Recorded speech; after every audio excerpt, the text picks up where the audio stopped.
pod bay doors, please, Hal. Cosmo and I were ready to embark on a dance concert tour.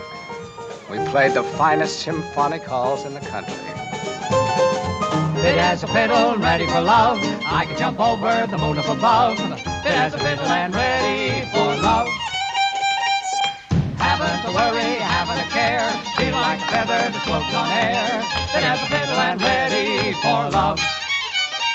Soon the church bells will be ringing, and I'll march with ma and pa. How the church bells will be ringing, with a hey nonny nonny and a ha-cha-cha. I did a riddle, my baby's okay. Ask me a riddle, and what does she say?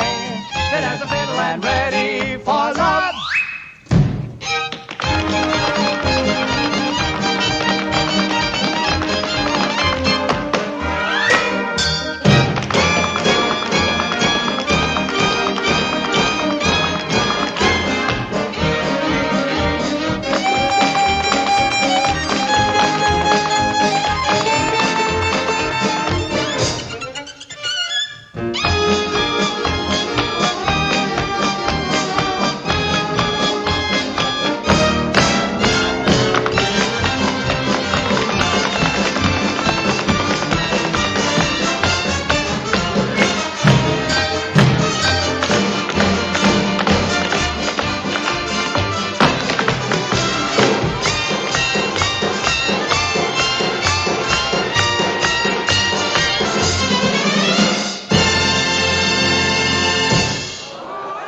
Audiences everywhere adored us. The pod bay doors are open. Thank you very much for joining us once again. I'm your host, Doug Heller, film critic and film historian for TalkMovieToMe.com. Here with me, as always, a man with his own voice, who can speak, but, you know, don't everybody? Jerry Dean Roberts, film critic for ArmchairCinema.com, ArmchairOscars.com, and OverThinkingOscars.wordpress.com. Jerry, what's going on? This is a talking picture. It is a picture, and I am talking to you. Notice how the sound is in perfect synchronization with my mouth.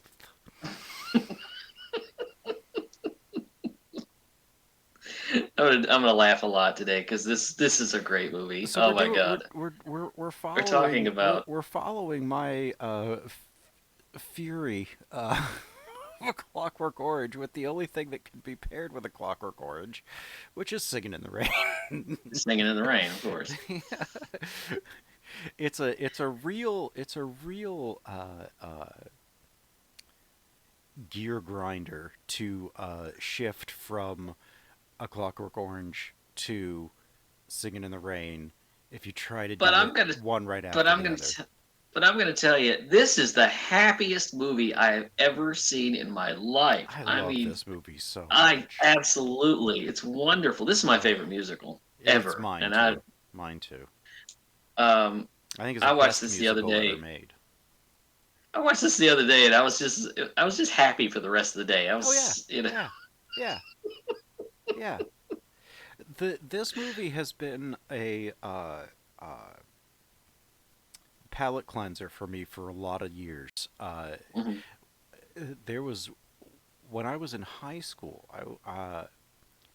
something horrible happened. I was taking out the garbage, and I moved one of the bags, and it was just maggots, and I almost threw up, and I couldn't get the image out of my head, and the only thing I knew to do was I turned on Singin' in the Rain, and an hour and 45 minutes later, I was fine. Yeah. So it helps in some of the most extreme circumstances. Yeah, it does. This will put a smile on your face. This whole movie, it will put a smile on your face because it's Gene funny. Kelly's finest film. It is Gene Kelly's finest film, and he made a lot of good movies. And this is his best performance. It's Debbie Reynolds' best performance. Yeah. It's Donald O'Connor's best performance. I mean, they're just at the top of their game. What's interesting to me is and I think this is why it works. This is a movie about movies. Yes. It's very much a parody of Hollywood at the time. Right. You know, the idea of the studio system, this big studio system that protected its stars and made up stories to, get everyone, to make everyone look as glorious as they possibly could, Mm-hmm. and to hide what they were doing behind the scenes. Mm-hmm. And how phony all that was, especially at the time that this takes place. Oh yeah. I always kind of felt like the artist was the perfect companion piece for this movie. It is. It's the exact opposite side of of everything, and Mhm. it's like you're watching the photo negative of Singin in Yeah, the Rain when you're watching the artist, uh, and I know it's that kind of the that's curtain pulled back. right, right. So this is just a dazzling, charming movie. I don't know. We don't have to go over what happens in it because if you haven't seen it, why are you listening? Um, Right. it's but it's also its what 70th anniversary It is. this It year. is. Um, and I don't know. It's just a it's a jubilant display of just madcap fun. I love. An American opulence. Oh yeah. Oh yeah. I mean, I love the story at the beginning. Dignity. Always dignity. Dignity.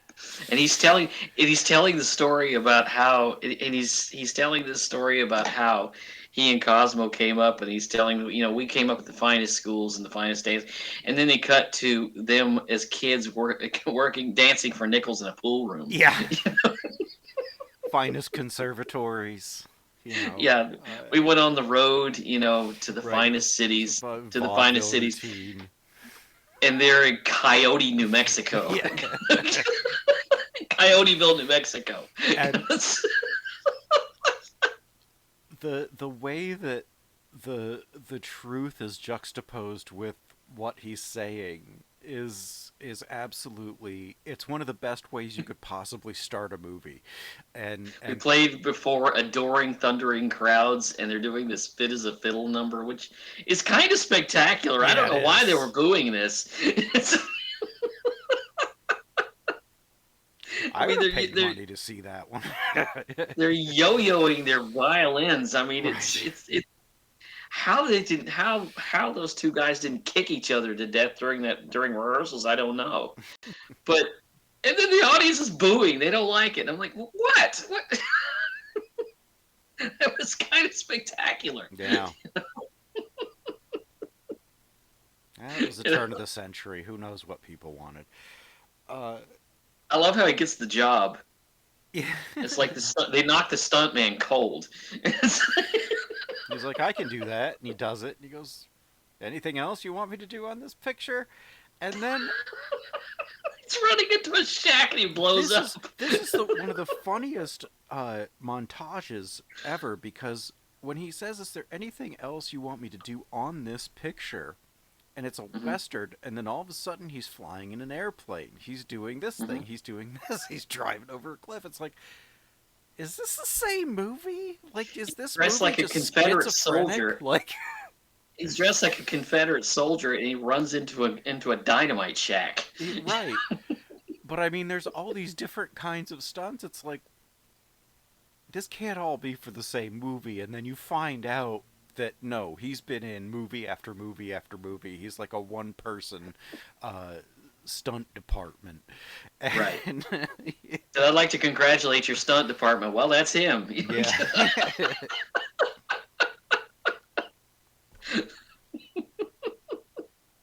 It's great. It is. It is. And it's indicative of how they made movies then. Mhm. Just, one right after the next. We just got to keep new things coming. And we talked a little bit about this when we were talking about Shadow of the Vampires. How when you had directors directing silent films, Hmm. and you got the director. There's no sound, so the director can direct. It's like, oh, you're very scared now. Now come through the door. They're yelling They at you. they still do that because they can loop the dialogue now, but Mhm. it's It's a a little little bit less different. common. Yeah, it's a little Right, different. right. I just love how phony the whole thing is. Oh yeah, You know yeah. how this is not only about Hollywood; it looks like a Hollywood production. Right. It's Hollywood about Hollywood, and Mm. there is no there there is no more of a self-gratifying way to go about things than to talk about yourself Mhm. Mhm. in the guise of making fun of yourself, but you really aren't. You're really And you don't notice it until you've seen the movie. Already seen the movie before. Is right at the beginning, you notice there's a small amount of time that they're not letting Lena Lamont talk. hmm The movie is personally avoiding letting her talk until And the then right and then they moment. go through this whole thing. They're like, "Oh, we got to shut down. We can't do anything with it. It's going to be shelved. Let's make it into a talkie. Oh, it's terrible." And No, oh no, it's no, before that. It's we've before got it. that because they're doing the PR thing and he won't Yeah. let her talk. Why And they don't go you ever backstage. let me talk? Nobody ever let me talk. Lockwood and Lamont, they talk. Well, of course we talk. Don't everybody? That slow burn. It's like, They just kind of awkwardly turn to face her, like, oh no. and this was what happened. This was what happened in the late 20s. A lot of stars were from Europe and did not Mhm. speak English and couldn't make the transition. Or John Gilbert, who had a terrible voice. Mm-hmm. He was a great screen lover in the silent era. He was attached to Greta Garbo for Mm-hmm. years.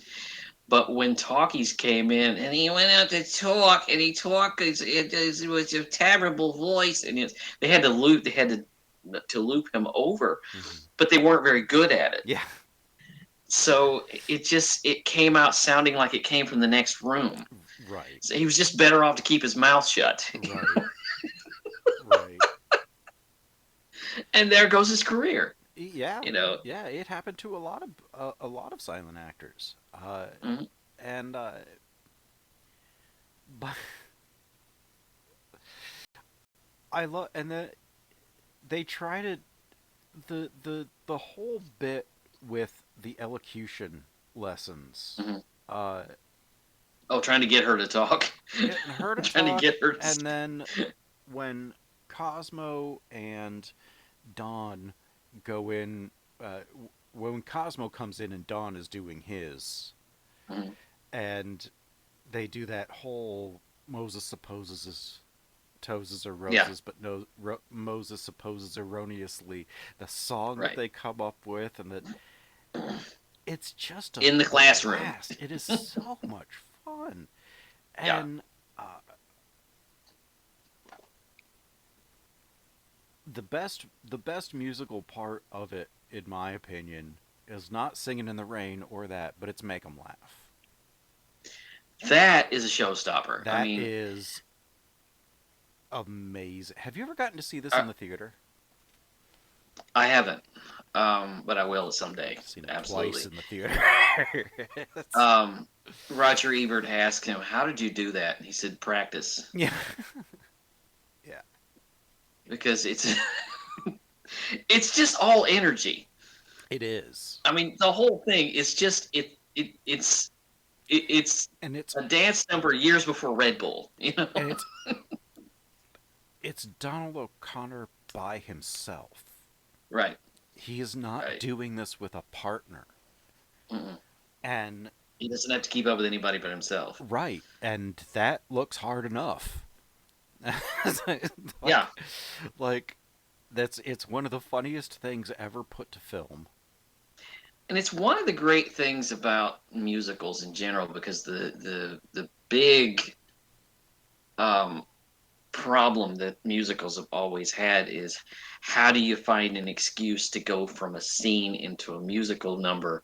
How do you seamlessly move? This movie does it Oh yeah. in every way. This movie perfects all of that because it Oh yeah. always finds a way to move into the musical numbers seamlessly. Well, it's The movie doesn't stop, you right. know. It's because it's all right. Well, good night. Oh no, it's morning.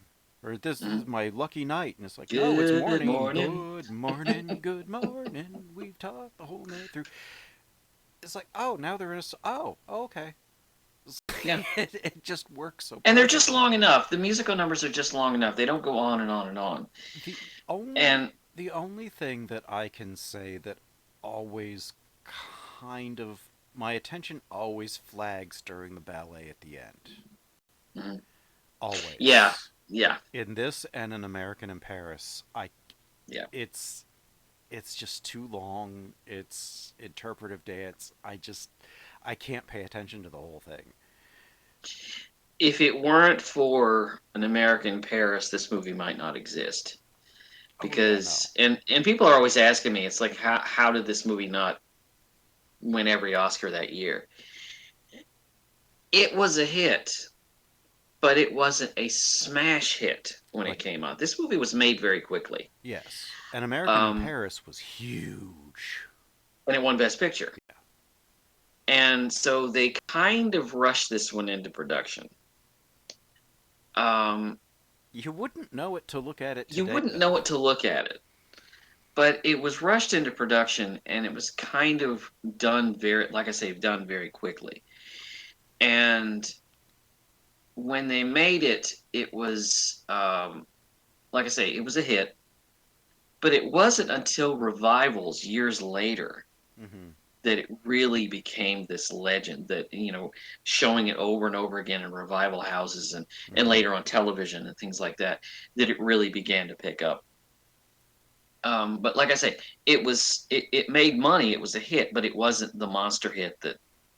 And I think time is the best friend of this movie, Oh yeah. because now you can look back on it, especially now. Mm-hmm. You can look back on how ridiculous the whole studio system thing was, Mm-hmm. and how ridiculous fandom thing was. I love that opening Oh yeah. when they're at that movie premiere. When they're they're at that movie premiere, and there's all of these parodies, and all of these, they're poking fun at all of these silent stars. Like there's one.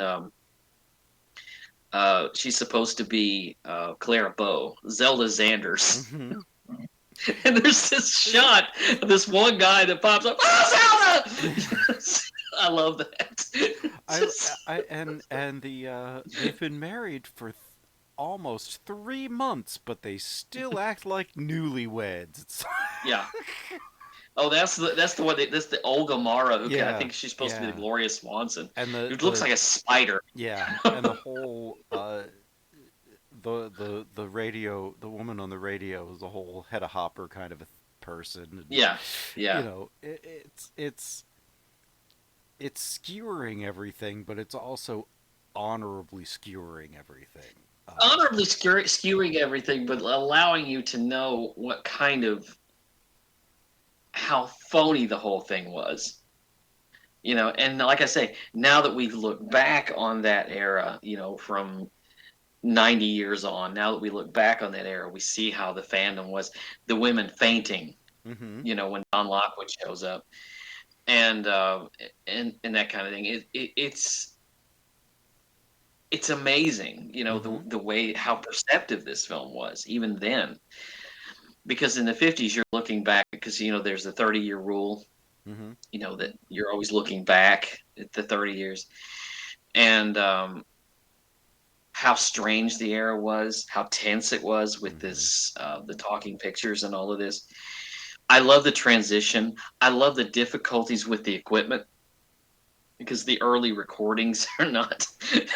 And bear in mind, this is only 25 years after the induction of sound. Right, and it still wasn't perfect. All of those people were alive and watching Hmm. movies when all of this happened. Some of them were in the industry when this was Right. going on, and I Some of them went on to larger careers, and some of them didn't. Gloria Swanson was still working. mhm. Buster You know, Keaton and Garbo had Harold Lloyd. retired. Harold Lloyd, Chaplin. yeah. I think Chaplin was. I think Chaplin was exiled the year this movie came out. Um, Yes, because this is the same year King in New York came out, and they were like, "Oh, anti-American, blah." right. Um, so some of them were still around. Some of them just faded away. Hmm. Clara Bow just retired. She was Yeah. just, she never made it in sound films. Hmm. Some of these actors just But gave it Lillian up, Gish like kept, Garbo. yeah, but Lillian Gish kept going, Right, right, and um, so did Joan Crawford, and right. Norma Shearer, Hmm. Yeah, all there were transitioned. some of them, and it's amazing to think that you got the biggest star in Hollywood, and their career is hanging on a sound test. Hmm. You're in there, and if you don't pass the sound If test, you talk like Lena Lamont, but you also look you're like Lena done. Lamont, you're still done. Yeah, yeah, Right. yeah. And they knew how to package and prop their stars up. I mean, Clark Gable wore a hairpiece and had dentures, but Yeah. you wouldn't know it. No. The way he's photographed and the way he's presented on film, you wouldn't know it. Right. And he was a heartthrob, Hmm. and so it's all plastic and putty. That's what show business is. It's all plastic and putty. This movie's not afraid of that. I No, and love it that. and it gleefully reveals the tricks of the trade. Hmm. Like all the I way love the deal with down. the microphone. Yeah. All the I way, love the yeah. bit with the microphone. Huh? Huh? Huh? Yes, yes. No, no. The unsinking, yeah, that was awesome. That's one of my favorite parts You of it. have to talk into the It's, bush. but I can't make love to a bush.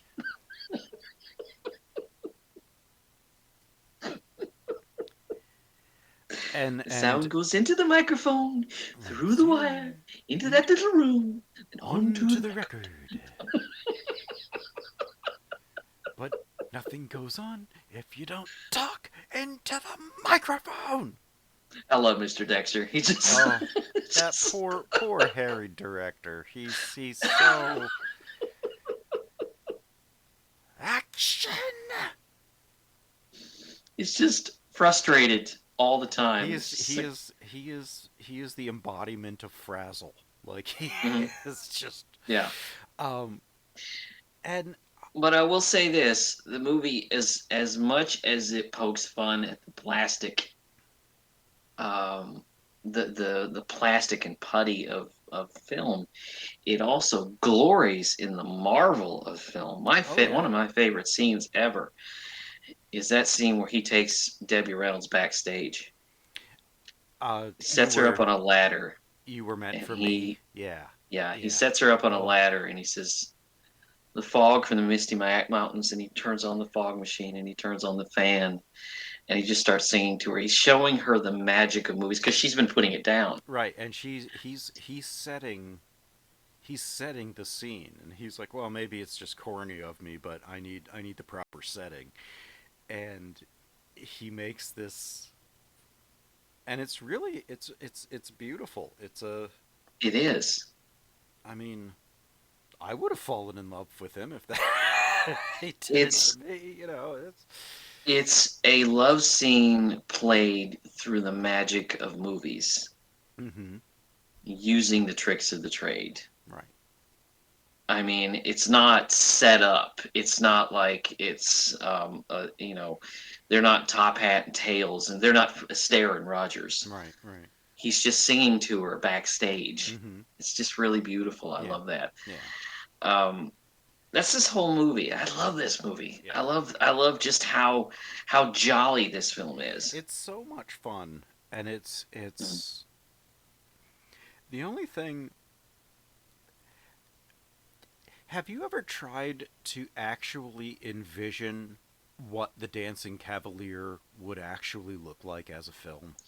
You know what? I kept thinking about that. I kept thinking if the Dancing Cavalier is doomed from the start, even as a silent film, it's dead. It's like you got a project that's not going to work no matter what you do to Like, it. and oh, it's part this the whole ballet at the end is part of the framing device, and it's this whole Mhm. 25-minute sequence that's its own Right. story all by itself. Hmm. And like, how is that gonna work in with this? And it looks like it's a Broadway production and not even a good one. Hmm. And, like, I'm I've always struggled to try to put the Dancing Cavalier together in my head as a movie with that part and the Hmm. other like bits and pieces that I Right. do. I can't do it. Well, I mean, did you see some of the films that they were making that were successful? Yes. I mean, they were terrible. Yeah. But I mean, the films that they were making, even in the silent era, the ones that Hmm. Lockwood and Lamont are making in the Oh silent well, era they're are all terrible. they're all just the same movie Right. over and over and It's, over. it's the same love scene, Yeah, you know. yeah. And I was going to talk about this. I was going to talk about to follow this up with He Who Gets Slapped, which was a silent film with Lon Chaney, but I've changed my mind because I've watched the movie. There's nothing to talk about. It's like sometimes I do this on this podcast. Sometimes I'll go back and I watch the movie and like, yeah, the Earth didn't move. But it's interesting. Where we're talking about actors who didn't make it. It's amazing that Lon Chaney, the king of the silent films, died Yeah, like the year that talking pictures were coming about, yeah. and you can't imagine how some of those people would have made it, Oh, and some of them just didn't. I bet Lon Chaney would have had a very, very good sound career. I don't know because he was so masterful at what he did. Right, but uh, if he and I don't know if he could do this because we never got to hear him, but I mean, he was so good at the makeup and disappearing into a role. Maybe he could do that vocally too. mm, And we would get to see somebody just disappear like Daniel Day-Lewis or something. more like Boris Karloff in Frankenstein, Yeah. Yeah, which is essentially a silent performance. basically. And that's the other thing is my point is when silent films went out, and this movie's about the ridiculousness of how that early technology really didn't work, because if you look at some of those films in the early Oh, 30s, they sound it's terrible. bad. Yeah. The Jazz Singer, Ugh, as bad as it is now, The Jazz Singer is a bad movie it anyway, is. but Yeah. the sound is worse. Oh, it's so bad. um, and Chaplin was all about this. Silent film was an art in and of itself, Mm-hmm. and it wasn't just sound. It wasn't just a film that was broken because it didn't have sound. Right. It I was say this, it was a different kind. It was a different medium. It's like animation. It's but it died because they felt that way, yeah. because they felt that audiences wouldn't didn't because audiences really didn't see it that way. Right. But if you Chaplin's what two silence post City Lights City Lights and in Modern Times, yeah. Modern Times. Um, Yeah. he and I mean Ozu across the Pacific Mm. stayed making silent movies until close to close to the 40s because Right. he said, I hadn't said everything I needed to say in that medium, so I wasn't going to abandon it and move on. I was going to say what I needed to say and then move on. So Yeah. it wasn't like And he he was was totally relatively out of it. successful in doing so. He was very successful in doing so, Mhm. including even remaking some of his own silence into better talking movies. Right. Story of Floating Weeds in, I think, 34 and Floating Weeds in 52. Floating Weeds is a better film. The 52 color talkie, but both of them are really good. They're very good. Yeah. Um, but this idea that we can't watch a silent film because it's it's without sound. I liked it. A film like, did you ever see The Last Laugh? Parts of it, yeah. Um, it's a film about a doorman who loses his job and he's basically cast out into he basically goes into dire poverty. That film is done without intertitles. And it was That one of the templates for the Joker. right, right. It's done without intertitles, and in that it is a true silent film Right. because it is not communicating with you with Doesn't words. the Crowd do that too? Or at least the Crowd has very, very minimal intertitles. Crowd is very, very minimal. The problem with the induction of sound is that it came along in a very, very bad year. If you look at the films that were nominated for the first Academy Award, they're terrible, Except Sunrise. except Sunrise. But Sunrise was a silent film, and but it's Which is something we still need to talk about. That's yeah, a good movie. that's kind of film 101. Sunrise. It really is kind of film 101. It creates the language of film, and tells a simple story, and that is, it tells a simple story in an epic way. Much better than Birth of a Nation. Birth of a Nation is a struggle for many reasons. I think you would agree. Yeah, that's a tough one. When I saw that in a film class, and it was actually the third time I'd seen it, but we watched all 3 hours in one sitting. We didn't break it up over classes. All 3 hours. And as we're leaving, there was most of the people in the room had never seen it. And as we're leaving, we're all kind of filing out. It's still deadly quiet, and somebody goes, "Somebody talk, please!" I'm imagining these uncomfortable moments while you're sitting there when they're on the floor of the U.S. Congress, and you've got black people eating fried chicken and drinking whiskey, and it's like you're just sitting there like. Yeah, there were some fun discussions on that one later. I'm sure. A lot of four-letter words too. I mean, it's I hate history that has to have an asterisk. Yeah. You know. But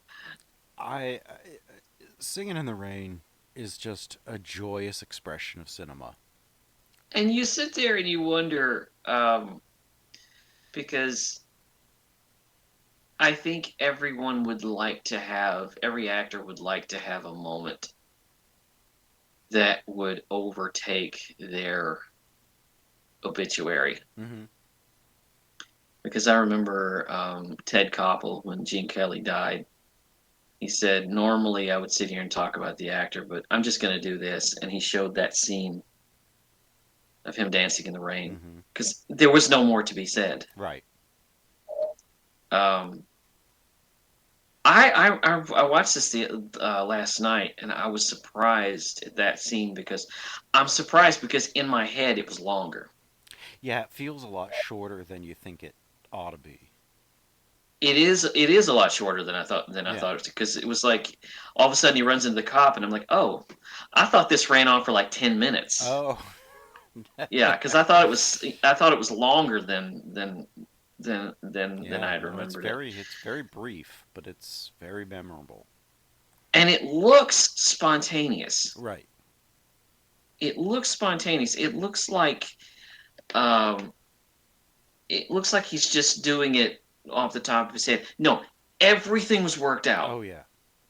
he and Stanley, was it Stanley Donen? Mm-hmm. He and the director worked this out. Every puddle he jumped in, Mm-hmm. everything that he did, every place that he went, everything. I don't know how many times he did this, but And there's, you want to think it was in one take. I correct me if I'm wrong, but there's no real cuts. Isn't it one long take? I don't think so. I don't think so. I think there's cuts. I think you just miss it That's probably as you're thinking back on it. Yeah, but it's wonderful, Mm-hmm. and it stops the movie cold for just a minute, to let him do his thing. It's beautiful. Anyway, uh, yeah, I don't know if there's too much more I got for that. It's just a lot of fun, and I thought, follow up one of the angriest, most sadistic movies ever made with one oh of yeah, the most cheerful and brightest movies ever made yeah, that also happened yeah, to share a song. yeah. Debbie Reynolds' cue is a button. Did you know that she was not a dancer before this movie? This I was her didn't know first that. film. She learned I how did to not know that. dance for the movie, and she trained so hard that her feet were bleeding at the end of Oh, I every didn't know day. that. Yeah, yeah, yeah. And it was Gene Kelly and Donald O'Connor that was teaching her how to dance. And they're really, and I've always said this, they're really athletes. Oh yeah. I mean, Gene Kelly had to be absolutely the top physical shape Well, to be able to do any of this oh stuff. yeah. And if you look at the differences, if you watch them, I saw a documentary on this once, so that's the only reason that I know what to look for. But Mm, Gene Kelly was a classically trained ballet style dancer, mm. and you can tell that. Yeah. Donald O'Connor came from the kind of Broadway stage hoof it, you Mhm. know, hit your marks and, move on. Old school hoofing. Right. And so when they were going to do the first time that they were going to dance together was that Moses Supposes number. Mhm. And they hadn't worked it out ahead of time, and they didn't know which way the other one turned. Mhm. And they both turned to the left, which is really good because if they'd have both turned in different directions, it would have looked awful, and it wouldn't have worked. But they didn't know that until they started the routine. They had practiced it singularly, but not together, and they didn't know if they were going to run into each other or not. I have this thing about musical numbers, and maybe you maybe you have this too, but they're gravity defying in a way that your eyes and your brain are not. What I mean by that is when they're doing the fit as a fiddle number, in your brain, you're thinking, how are they not kicking each other? How are they not whirling around and kicking each other? During the Moses Supposes number, you're thinking, how are they not knocking these desks over? Yeah. How is the weight not knocking the desk over? Your brain is what, but they're just doing it as gravity defying. Mm-hmm. When he's doing the Singing in the Rain number, I'm like, how is he not getting water up his nose?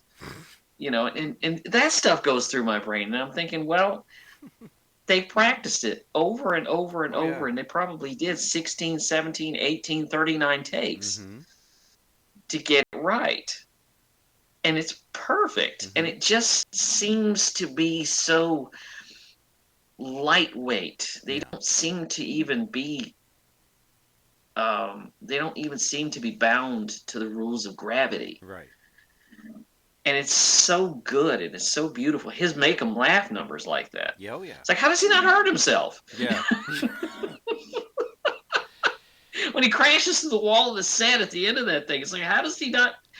I mean, how does he not hurt himself? Yeah. And that's all him. That's all him. Yeah. It's all him. Anyway, but even that scene, there's a wonderful moment when Gene Kelly goes to get away from his fans, he crawls up on top of a moving car, Yeah. crawls up on top of the trolley, and then jumps down into Debbie Reynolds' car. Yeah.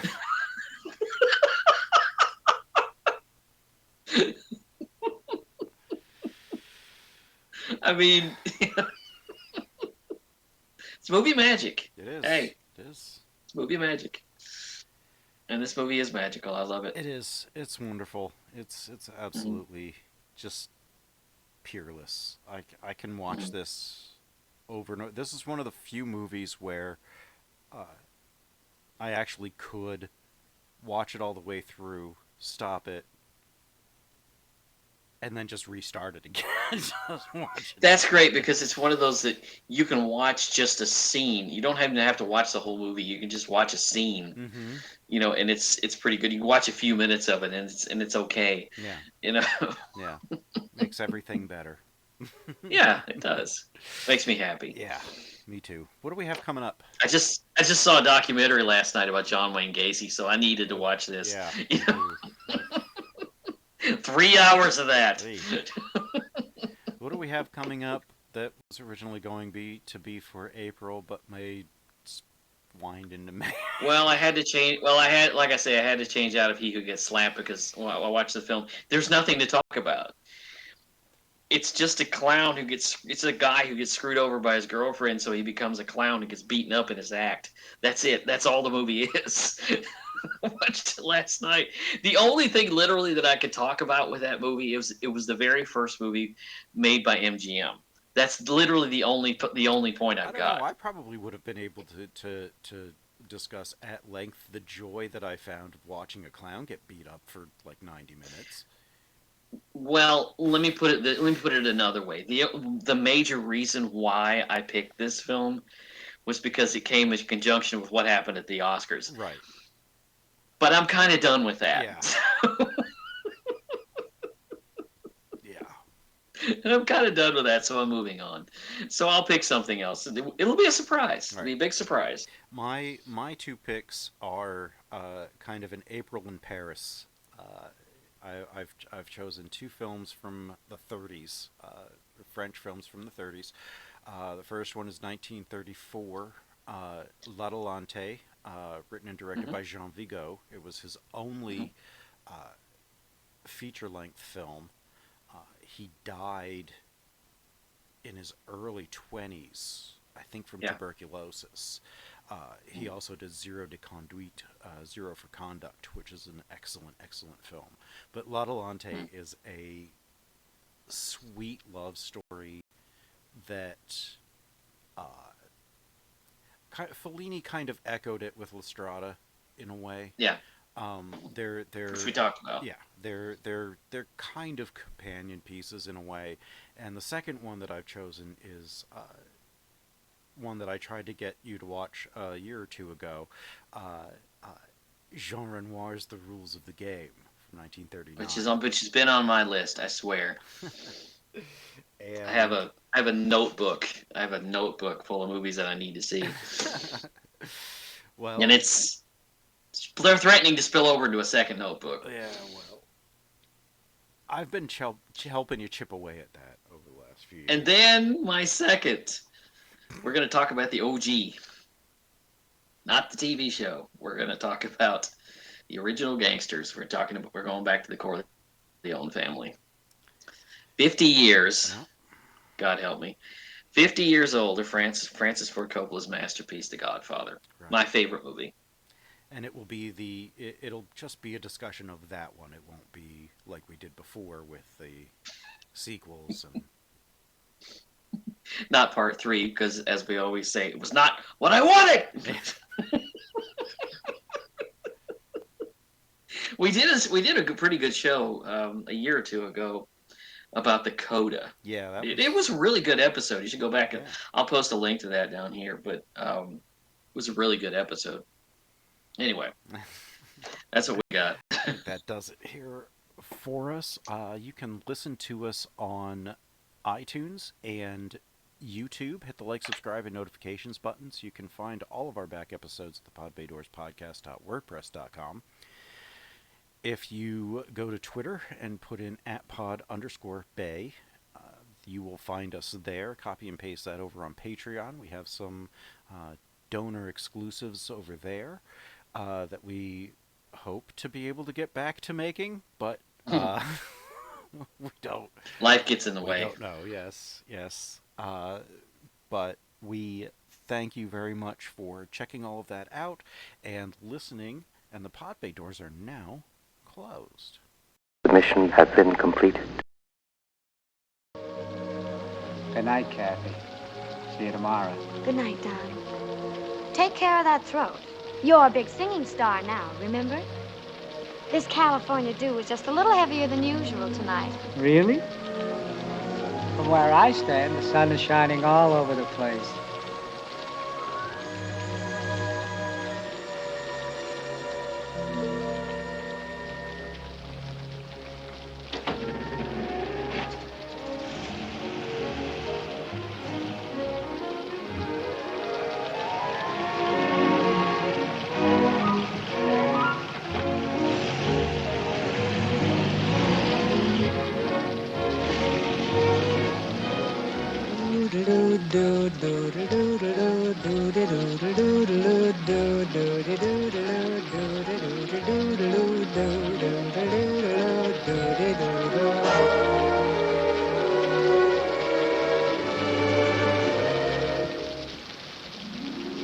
I'm singing in the rain, just singing in the rain. What a glorious feeling, I'm happy again. I'm laughing at clouds so dark up above.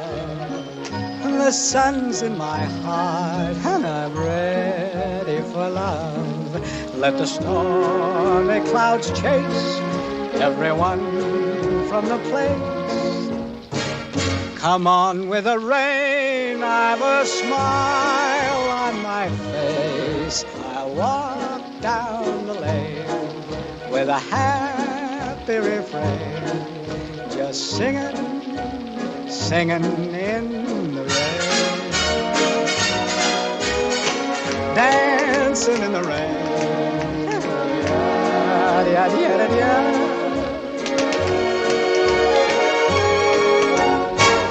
I'm happy again.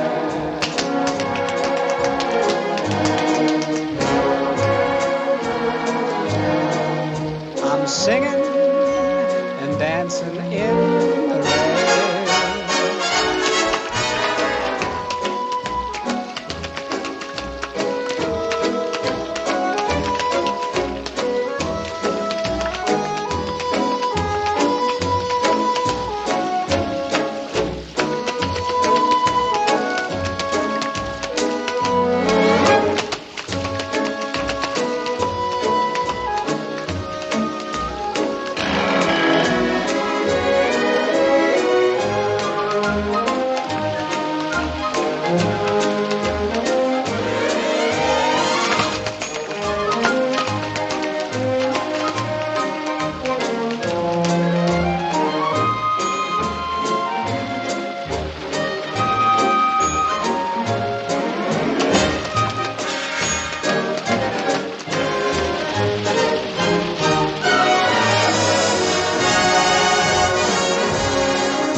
Dancing and singing in the rain.